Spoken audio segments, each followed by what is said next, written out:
काही म्हणा तन्वी, पण मला आज कौतुक वाटलेलं आहे. माझं? का बरं?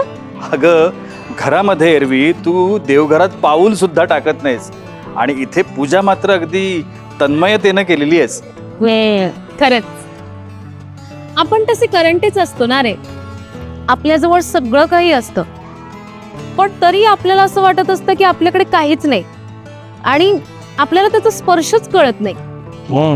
उगाच आपण आकांत करत फिरतो, माझं काहीतरी हरवलंय असं करत त्याच्याकडे काहीतरी मागण्यासाठी.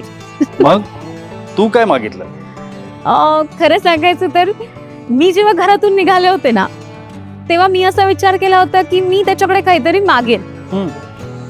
पण इथे आल्यावर तोच मिळाला तर आता त्याच्याकडे त्याच्यापेक्षा मोठं काय मागावं. वा वा वा वा, किती छान विचार अनुभवलायस. जिथे तोच मिळाला तर त्याच्याकडे अजून मोठं काय मागावं. खरंच, आणि हीच श्रद्धा श्री गुरूंनी भक्तांच्या मनात रुजवण्याचा प्रयत्न केला आणि आता त्याचाच आधार घेत श्री गुरूंचे भक्त सुद्धा वर्षभर आपल्या भक्तांसोबत हे उत्सव सण साजरे करून भक्तीशी जोडले राहण्याचा प्रयत्न करतात. मी खरं तर तुला आता या जे ट्रस्टी आहेत त्यांची भेट घालून देणार आहे. ते ट्रस्टी आपल्याला सांगतील की या ठिकाणी वर्षभर काय उत्सव होतात, काय कार्यक्रम पार पडतात, इथली जी सगळी रचना आहे ती रचना कशी केली आहे आणि औदुंबर हे जे देवस्थान आहे त्या देवस्थानचा आता ट्रस्ट आहे आणि त्या ट्रस्टच्या माध्यमातून काय काय उपक्रम होतात ते सुद्धा आपल्याला जाणून घ्यायचंय. त्यामुळे आपण त्या ट्रस्टींची भेट घेऊया. चला जाऊया.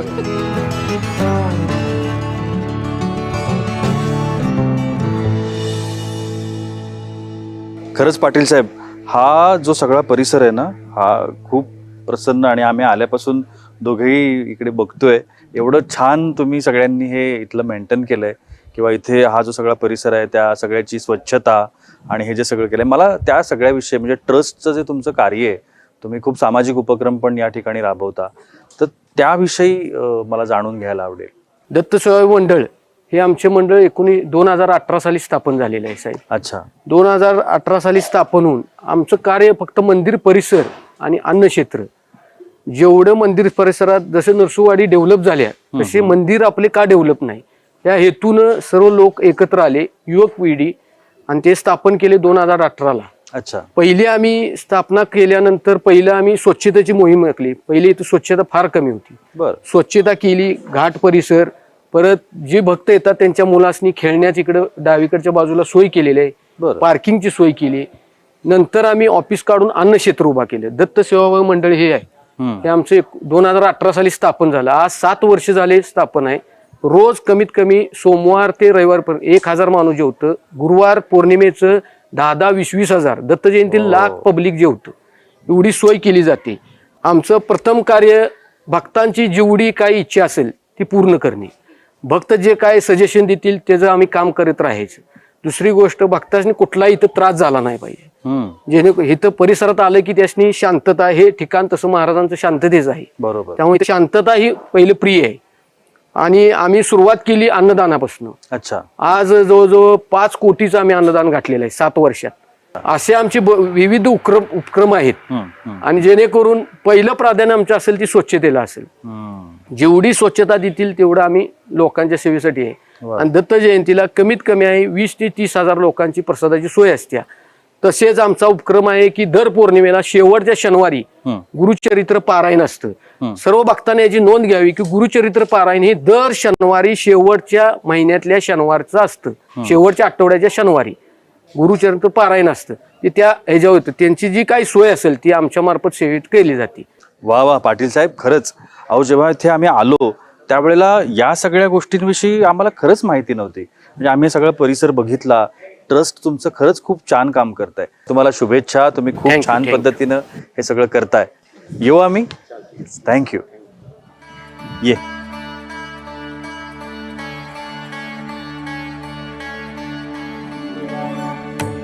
श्री गुरुराज नृसिंह सरस्वतींच्या दैवी स्पर्शानं हा सारा परिसर पावन आहे. औदुंबराच्या दाट छायेत या तीर्थाची शीतलता आणखी वाढते. श्री गुरु पादुकांचं दर्शन घेऊन आपण बाहेर येतो आणि या परिसराकडे फक्त नजर फिरवतो तेव्हा मन अगदी प्रसन्न होऊन जातं. याच दाट छायेत श्री गुरूंनी चातुर्मासाचा काळ घालवला. आजही श्री गुरु इथे आहेत अशी अनुभूती या वातावरणात भक्त घेऊ शकतात. श्री पादुकांवर अंकल खोपचे देशपांडे यांनी सुंदर घुमट बांधलाय. इथून कृष्णेच्या विस्तीर्ण पात्रापर्यंत भव्य घाट नजरेला येतो. ब्रह्मानंद स्वामींचे शिष्य सहजानंद स्वामी यांनी हा घाट बांधून घेतलाय. दत्त पादुकांचं दर्शन घेऊन आपण प्रदक्षिणा करू लागतो तेव्हा बाजूच्या ओवऱ्यांमधून भक्त श्री गुरुचरित्राचं पारायण करताना दिसून येतील. दत्त साधनेत कठोर तपाचरणाला फार महत्त्व आहे. इथे सुद्धा अनेक तपस्वींनी घोर तपश्चर्या केली आहे. औदुंबराच्या छायेतून मंदिर प्रदक्षिणा करून वरच्या वडाखाली वाटेवरून पुढे गेलं की ब्रह्मानंद स्वामींचा मठ लागतो. इथेच या पवित्र वातावरणात त्यांनी समाधी घेतली. त्यांच्यासोबत मेरुशास्त्री नावाचे विद्वान इथंच राहत होते. त्यांनी हठयोग प्रदीपिका या प्रसिद्ध ग्रंथावर ज्योत्स्ना नावाची टीका लिहिली. या ब्रह्मानंद मठातच वासुदेवानंद सरस्वती स्वामींनी वास्तव्य केलं होतं. इथली दत्तमूर्ती वैशिष्ट्यपूर्ण आहे. बहुतेक दत्तमूर्ती या विष्णुप्रंधा असतात, मात्र इथली मूर्ती ही शिवप्रधान आहे. इथलं शिवलिंग सुद्धा वैशिष्ट्यपूर्ण आहे. कृष्णेच्या घाटालगत गुरु शिवशंकरानंद आश्रम आहे. इथं वेदाध्ययन करण्याकरता विद्यार्थी येतात. समोर कृष्णेचा विशाल डोह आहे. या डोहात सिद्धनाथाचं मंदिर आहे. नृसिंह सरस्वती निर्वाण दिनी इथं फुलांचा पाळणा सोडला जातो. अशा सर्व प्राकारांनी हा परिसर सुशोभित तितकाच पुण्यवंत बनलेला आहे. श्री, माझं म्हणणं चुकीचं नसेल तर श्री गुरूंची बहुतांशी तीर्थस्थानं ही कृष्णेच्या तीरावर आहेत का? असं थेट नाही म्हणता येत, पण श्री गुरु नरसिंह सरस्वतींनी त्यांचा जो प्रवास आहे हा कृष्णेच्या काठावरून सुरू केला. तू जर सगळ्या कृष्णेचे जे काठ आहेत ते जर बघशील तर ते अतिशय निसर्गरम्य आहेत, शांतता आहे त्या ठिकाणी, आणि औदुंबराचे जे डेरेदार वृक्ष आहेत त्याचा सहवास आहे. त्यामुळे अनेक तपस्वी आहेत ज्यांनी तपसाधने करता या कृष्णाकाठचा वापर केलेला आपल्याला दिसतो. म्हणजे हे या परिसराचं भाग्यच म्हणावं. असं आपल्याला म्हणता येऊ शकतं. श्री, इथे नौका आहे, आपण नौकेत बसूया. जरूर बसूया. पण तुला माहितीये ना, ही साधी सुधी नौका नाहीये, तर याला अवधूत नौका असं म्हणतात. म्हणजे तुला आठवतं मी तुला काल म्हटलं होतं की प्रत्येक गोष्ट ही कुठे ना कुठेतरी रिलेट होत असते.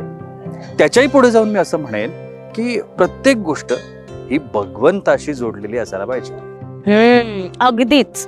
म्हणजे बघ, साधी गोष्ट, आपण अन्न खातो, त्या अन्नामुळे काय होतं, आपलं पोट भरतं. पण तेच अन्न जेव्हा भगवंताचा प्रसाद मानून आपण खातो तेव्हा एकीकडे पोट भरतं आणि दुसरीकडे मन सुद्धा तृप्त होतं. म्हणजे एकाच गोष्टीबरोबर हा एक्स्ट्रा फायदा म्हणायला हरकत नाही. पण जिथे मनापासून भक्ती असते तिथे फायद्याच्या गोष्टींचा का विचार करावा? आपल्याला तसं नाही म्हणता येत. म्हणजे बघ, भक्ती ही तशी पुढची अवस्था झाली.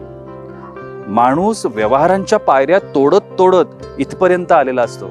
त्यामुळे त्याला प्रत्येक गोष्टीचा फायदा कशामध्ये आहे ते त्याला सांगायला लागतं, आणि तेव्हाच तो या सगळ्या गोष्टीशी कनेक्ट होतो किंवा जोडला जातो. खरंय. पण तू त्या अवधूत नौकेबद्दल सांगत होतास. हा, म्हणजे बघ, ही तशी एक साधी नौका आहे. या नौकेचं काम काय तर पाण्यावरून तारून नेणं. अगं मग भगवंत दुसरं काय करतात, आपल्याला सगळ्यांना तारूनच तर नेतात. त्यामुळे ही सुद्धा भगवंतासारखी आपल्याला तारणारी नौका, म्हणून हिचं नाव अवधूत नौका. किती छान. अरे, अशा छोट्या छोट्या गोष्टींमधून आपण देवाशी जोडले जाऊ, हा फील किती छान राहील ना. अगदीच, आणि तो राहायलाच हवा.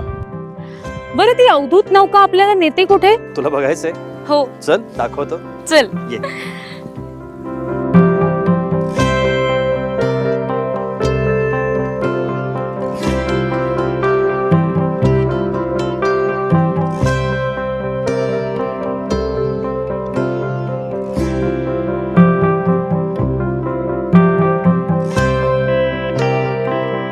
हा, तर तुझा प्रश्न होता की ही नौका आपल्याला कुठे घेऊन जाते.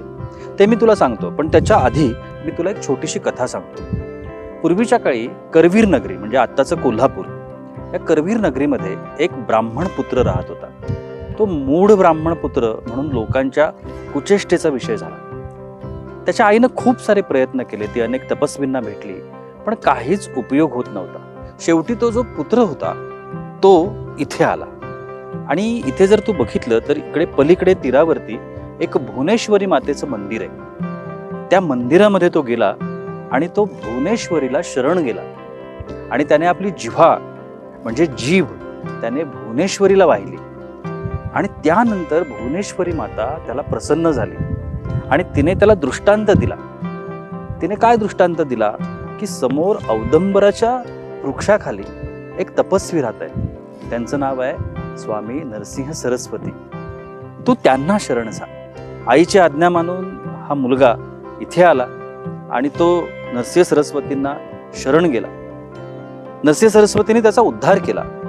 खरं तर त्या काळामध्ये जर आपण बघितलं तर नरसिंह स्वामी जे इथं आले होते ते चातुर्मासातल्या अज्ञातवासाकरता म्हणून आले होते. पण त्यावेळेला जे काही दैवी चमत्कार झाले होते त्यामुळे त्यांची जी महती होती ती आजूबाजूच्या परिसरामध्ये पसरली आणि लोक त्यांच्या दर्शनासाठी यायला लागली. त्यानंतर मात्र फार काळ नरसिंह स्वामी या ठिकाणी राहिले नाहीत. त्यांचा तो जो अज्ञातवास होता तो फार काळ टिकू शकला नाही आणि मग त्यानंतर त्यांनी इथून प्रयाण केलं ते नरसिंहवाडीकडे. अच्छा, म्हणजे श्री गुरूंची ज्ञानसाधना इतकी प्रखर होती की भुवनेश्वरी देवीने साक्षात्कार त्या ब्राह्मण पुत्रास दिला. हो, आणि आपल्याला आता ही नौका त्या भुवनेश्वरी मंदिराकडे घेऊन चालली. अगदीच. चला आपण त्या तीरावरच्या मंदिराकडे जाऊ.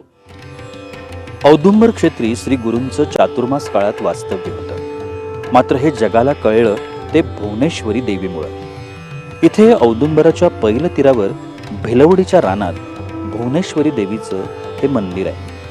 रम्य परिसर, दगडी रेखीव हेमाडपंथी मंदिर हे सारं मनाला मोहवून टाकतं. मंदिर परिसरात दगडी बुरुजे, दीपमाळ, हनुमान, गणपती, काळभैरव, महादेवांची छोटी छोटी मंदिरं. प्रवेशद्वारावर अशा विलोभनीय थाटात हे मंदिर उभं आहे. परिसर प्रशस्त आणि शांत आहे. मंदिरात देवीची 4.5 फुटी मूर्ती उभी आहे.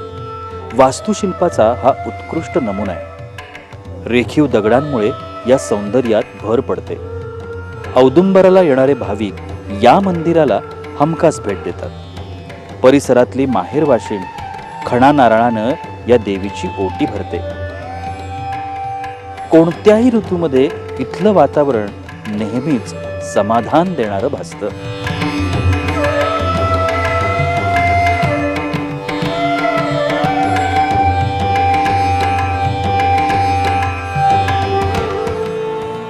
श्री, मगाशी तू म्हणालास की याच भुवनेश्वरी देवीने श्री गुरूंचं महात्म्य या परिसरात पोहोचवलं. बरोबर. आणि मग श्री गुरु इथून बाहेर पडले आणि नृसिंहवाडीकडे प्रस्थान केले. बरोबर आहे. अच्छा, जर या भुवनेश्वरी देवीने गौप्यस्फोट केला नसता तर श्री गुरु इथेच राहिले असते का? तसं नाही होत. या विभूती जेव्हा जन्म घेतात तो फक्त भक्त कल्याणासाठीच असतो आणि जेव्हा ते कल्याण साधलं जातं त्यानंतर ते आपसुकच लोकांना कळणार असतं. अज्ञातवासात कोंडल्यासारखं राहण्यामध्ये काय अर्थ आहे? उलट नरसिंहस्वामी सरस्वतींना हे सगळं जे आहे ते लोकांपर्यंत पोचवायचं होतंच, पण केवळ चातुर्मास होता त्यामुळे त्या काळापुरता, त्या एका ठराविक काळापुरता त्यांनी तो अज्ञातवास स्वीकारला होता. मात्र त्यानंतर भुवनेश्वरी देवींनी जे केलं ते नियत होतं. त्यामुळे मग त्यांनी ते कार्य इथे संपवलं आणि मग त्यांनी आपला पुढचा प्रवास सुरू केला, तो सुद्धा भक्त कल्याणासाठी. अच्छा, असं आहे तर. म्हणजे जिथे आयुष्य प्रवाही आहे तिथे आपल्यालाही थांबता येणार नाही, हाच यामागचा विचार. त्यामुळे मॅडम आपल्यालाही आता थांबायचं नाहीये. आपल्यालाही उद्या पुढे जायचंय. कुठे? नरसिंहवाडीकडे. चला.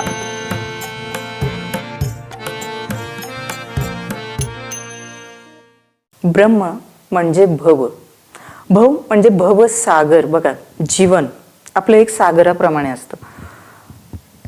खूप असं म्हणजे भव्य आहे, त्याचा अंत नाही आहे कधी सुद्धा. प्रारब्ध आणि अंतापासून तयार झालेलं हे जीवन, दोन्ही जन्म आणि मृत्यूला जोडणारं जीवन आहे ब्रह्म. ब्रह्म म्हणजे खऱ्या अर्थाने उत्पत्ती, जे उत्पन्न करतं. आपल्याला कशाची गरज आहे ते ब्रह्म. आता तुम्हाला जर ज्ञानाची गरज असेल तर ज्ञान हे तुमच्यासाठी ब्रह्म आहे. तुम्हाला पाण्याची गरज असेल तर पाणी हे तुमच्यासाठी ब्रह्म आहे. आपण म्हणतोच ना, अन्न हे पूर्ण ब्रह्म, कारण ते आपल्याला जीवित ठेवतं. म्हणजे ब्रह्म काय आहे? ही उत्पत्ती आहे. विष्णू मृड. मृड म्हणजे काय? मोडणे, लवणे, वाकणे. परिस्थितीनुसार आपण आपल्याला बदल करणे. बघा, विष्णूचे प्रत्येक अवतार विष्णूच आहे.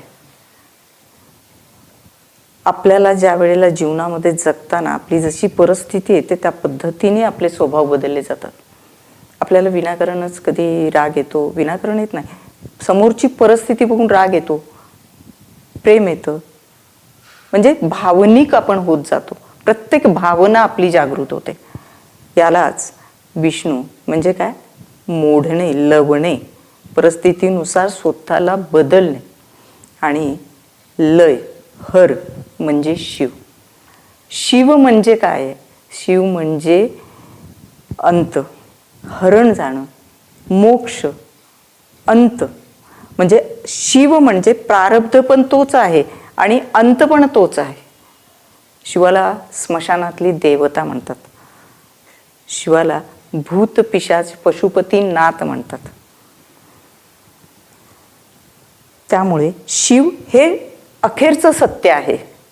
शिव म्हणजेच सत्य जीवनाचं. तुम्हाला एक गोष्ट सांगते मी. पानगळ होते माहिती आहे का? झाडांची एक पानगळ होते बघा. आत्ता सध्या चालू आहे, झाडांची पानगळ होते. त्यावेळेला झाड काय करतं माहिती आहे का? त्या पानापर्यंत ना, ज्या वेळेला त्याला नवीन पालवी हवी असते, नवीन जन्म हवा असतो, त्यावेळेला नवीन पालवी हवी असते, त्यावेळेला त्या पानाला पोचणारं सगळं जे आपल्याला, जे त्या पानाला स्वास्थ्य देणारं असतं ते थांबवतं. जसं आपण म्हणतो ना, नसा थांबवल्या, आपल्या रक्तवाहिन्या थांबवल्या, अगदी तसं ते पान करतं. आणि मग त्या पानाला जाणवतं की झाडाने आपल्यापर्यंत येणारं पोषण थांबवलेलं आहे, म्हणजे आपली इथं एक्झिट आहे, आपला अंत आहे. आणि ते पान स्वीकारतं आणि ते पान गळवायला लागते. आणि शिव हेच आपल्याला सांगतो की वार्धक्य ज्या वेळेला येतं त्यावेळेला मृत्यू हा तुमच्याबरोबर आहे. मृत्यू हा अंतिम सत्य आहे आणि ते तुम्ही स्वीकारा आणि जीवनाचा खरा आनंद घ्या. हे सत्य स्वीकारून चला. खऱ्या अर्थाने हा शिव परमेश्वर म्हणजे काय आहे की योगक्षेम. योग म्हणजे काय? जे मिळत नाही असं मिळवून देणारा. आणि क्षेम म्हणजे जे मिळालेलं आहे ते तुमच्या जीवनामध्ये टिकवणारा, म्हणजे योगक्षेम. सगळ्यात महत्त्वाचं म्हणजे प्रत्येक देवी देवतांच्याकडे आपल्याकडे, म्हणजे जसे आपले त्रिदेव आहे तसं आपल्याकडे एक त्रिशूळ असतं बघा. ह्या त्रिशूळाचा पण एक अर्थ आहे. त्रिशूळ म्हणजे मनन, चिंतन आणि आत्मस्मरण. म्हणजे तुम्ही जे बघता त्याचं मनन करा, त्याचं चिंतन करा, ते स्वीकारा आणि त्या पद्धतीने जगण्याचा प्रयत्न करा. हा खऱ्या अर्थाने त्रिशूळाचा अर्थ आहे. इथून आपल्या ह्या 3 देवापासून सुरुवात होते ती दत्तात्रेयांची. दिगंबरा